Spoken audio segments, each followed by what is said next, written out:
Welcome to Canada, the second largest country in the world by landmass. Today, we'll be visiting beautiful Ontario, a province bustling with economic activity, abundant in natural beauty, and rich in agriculture.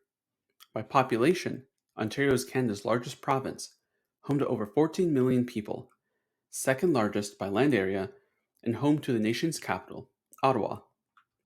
During this video, we'll be taking you on a trip, starting from the entrance of the US, the Peace Bridge in southern Ontario, and ending on the streets of downtown Toronto, Ontario's provincial capital. Home to the CN Tower, the Raptors, the Blue Jays, and more, it is a cultural marvel and mixing pot. Before we begin our tour, we would like to acknowledge that the land on which we are touring is the traditional unceded territory of many First Nation communities. We deeply respect the long-standing relationships between all of these distinct, diverse groups and respect their rich cultural history. First, we begin on the Peace Bridge. From Buffalo, New York, you enter southern Ontario over the Peace Bridge. This is your first look at the longest undefended border in the world, nearly 9,000 kilometers across North America between Canada and the US. As you exit the Peace Bridge, you will find yourself on Canadian soil, driving along the Queen Elizabeth Way Highway, one of the major regional highways. The Queen Elizabeth Way was named for the wife and royal consort of King George, who would later be known as Queen Elizabeth the Queen Mother.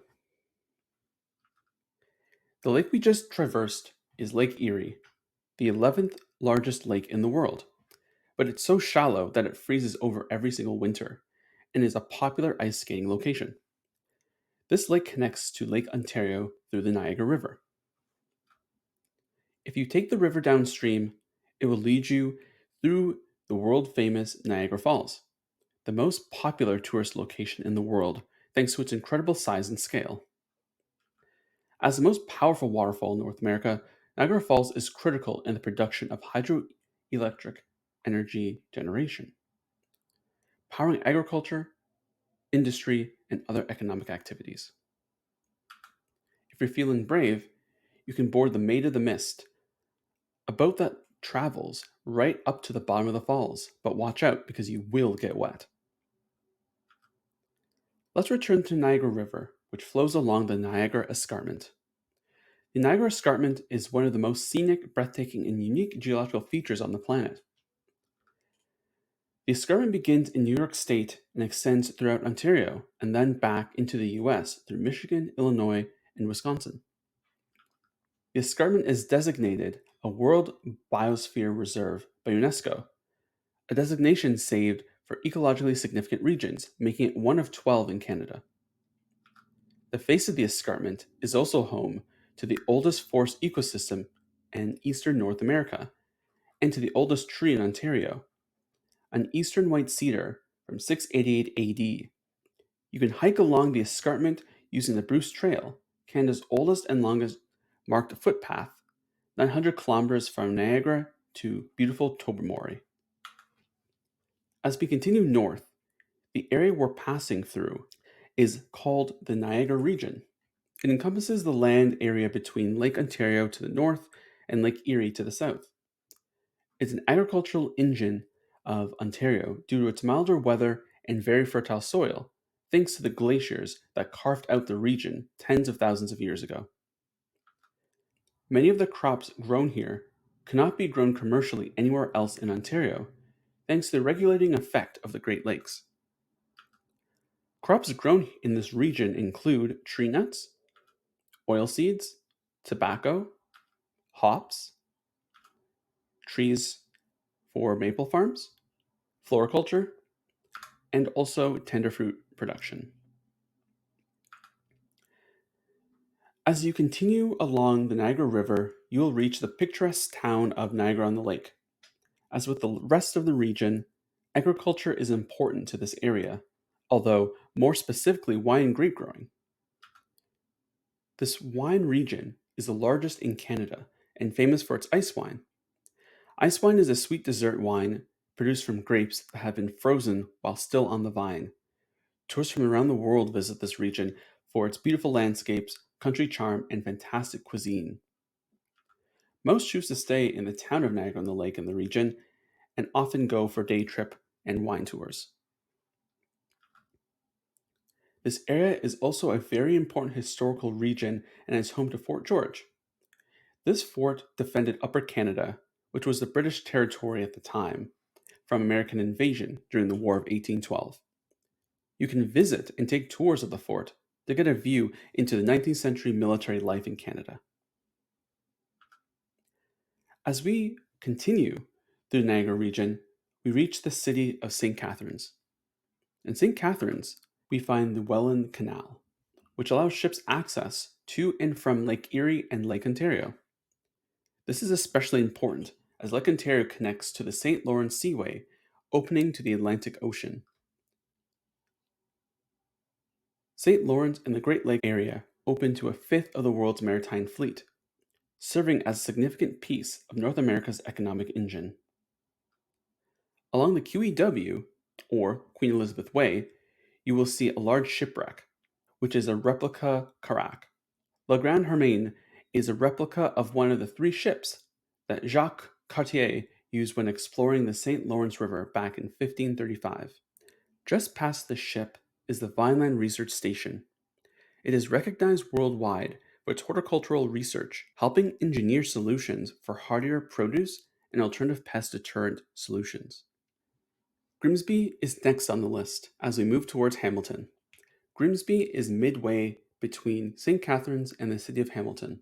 Although still home to tenderfruit production, much of Grimsby's orchards have been replaced by houses and infrastructure in the 1950s and 1980s, following a growing trend in Ontario, an explosion in housing.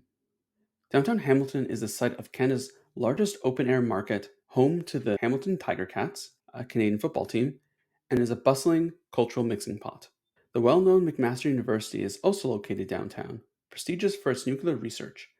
It also has an important teaching hospital, helping train the next generation of healthcare professionals. As you drive across Hamilton, you will reach the Skyway, a tall bridge connecting Hamilton Harbor with the rest of Lake Ontario. Hamilton Harbor was home to two large steel plants, only one of which is in use today. Steel production has contributed greatly to Hamilton's economy, but as a side effect, has increased pollution and a great loss of biodiversity in the region. There have been pollution remediation efforts in Hamilton Harbor in the last 10 years, including dredging, and has seen some success in the restoration of marshlands and other sensitive areas. Across the Skyway is the Royal Botanical Gardens.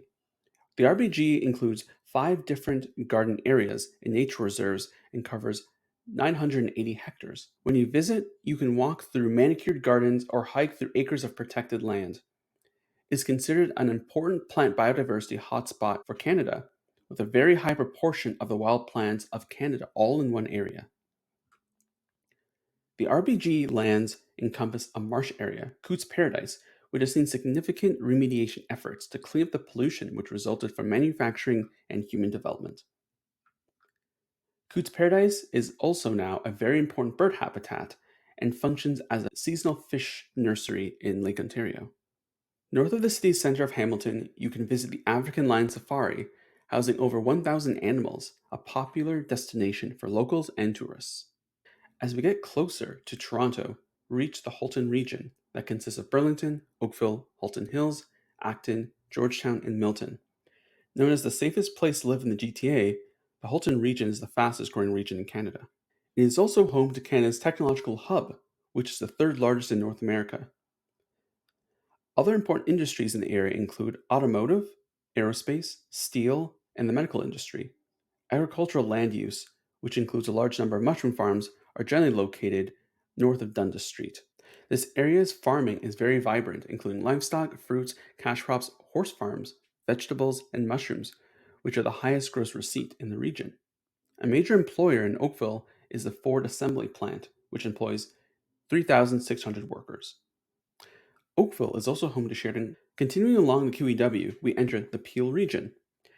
This is home to Mississauga, Brampton, and Caledon. This is the second most populated region in Ontario. It is home to the largest airport in Canada, Lester B. Pearson International Airport. The area near the airport also contains the highest concentration of major highways in the country. Mississauga contains the largest shopping mall in Ontario and second largest in Canada, known as Square One. If you're visiting at the right time, you might just catch the Carasaga Festival that celebrates diversity across many different nations. Agriculture is one of the main industries in the region. There are many orchards and nurseries as well as vegetable farms here. There's also advanced manufacturing, IT, food and beverage, and many different forms of health and science firms. A short drive away from Peel is the city of Toronto. Toronto is home to 2.7 million people and is the most populous city in Canada and fourth largest in North America. The city comprises of numerous subregions, including Etobicoke, York, North York, East York, Scarborough, and the Old City of Toronto. It is also the heart of the Golden Horseshoe, the region which accounts for nearly 10 million people. Culturally, Toronto is internationally recognized as one of the most multicultural cities in the world. Originally founded as York in 1793 after the Mississauga people surrendered the region, it is important to note that the entire plateau has been inhabited by indigenous peoples for over 10,000 years. The city has a large number of important educational, technology, economic, and medical institutions. The city is home to many universities and colleges, including the University of Toronto, Ryerson University, the Ontario College of Art and Design, Humber College, all of which are some of the most influential schools in the world. It is also home to Sick Kids Pediatric Hospital, which is ranked one of the top pediatric hospitals in the world. Despite being Canada's largest city, Toronto has a wealth of public green space and conservatories where residents can visit and reconnect with nature. Take a walk down Rouge National Urban Park in the Greater Toronto Area, the biggest urban park in North America, or visit prestigious High Park and watch the cherry blossoms bloom, or visit Centennial Park as well as Allen Gardens, which are responsible for 5 million plants a year, and much more. Urban agriculture is also very important in Toronto. The Toronto Region Conservation Authority owns 400 acres of land that is being used for urban agriculture in an effort to help develop sustainable local food systems. The Conservation Authority leases land to 4 community urban farms, which then supply food to the local community at various farmers markets. There are also many community gardens grown across the Toronto region, which allow residents to grow fruits, vegetables, herbs, flowers, native plants, and ornamental plants. In addition to community farms, there are other urban rooftop farms which are becoming increasingly popular. Ryerson University, recently renamed as Toronto Metropolitan University, operates 2 rooftop farms on campus to produce and distribute food to the community. There are also various organizations that work with individuals to create and maintain their own rooftop or backyard urban gardens. If you visit Toronto at the end of August, you may be lucky enough to visit the Canadian National Exhibition, or the CNE. The CNE is Canada's largest annual fair and the 6th largest in North America. It first took place in 1879 to promote agriculture and technology in Canada. The CNE has significantly diversified in the last 150 years, but agriculture remains an important part of the exhibition. On the same agricultural grounds, there is the Agricultural Winter Fair in November. Today, the Royal Agricultural Winter Fair sees 320,000 visitors every year. Over 6,000 animals arrive in Toronto each November, including cattle, sheep, goats, pigs, rabbits, birds, and horses. Ripley's Aquarium in downtown Toronto is a favorite location to visit with children and families. The aquarium boasts more than 5.7 million liters of water and North America's longest underwater viewing tunnel. Right beside the aquarium is the CN Tower, a must-see attraction which held the record for the world's tallest freestanding structure up to 2007. You can take a walk on the glass floor, which is on the observation deck, 342 meters up. It also houses the world's highest and largest revolving restaurant. While downtown, don't forget to catch a baseball game at the Rogers Centre, which has the first retractable roof stadium in the world. Finally, make sure that if you're going to be visiting at the end of July to attend Caribana, Toronto's Caribbean Festival and the largest in North America.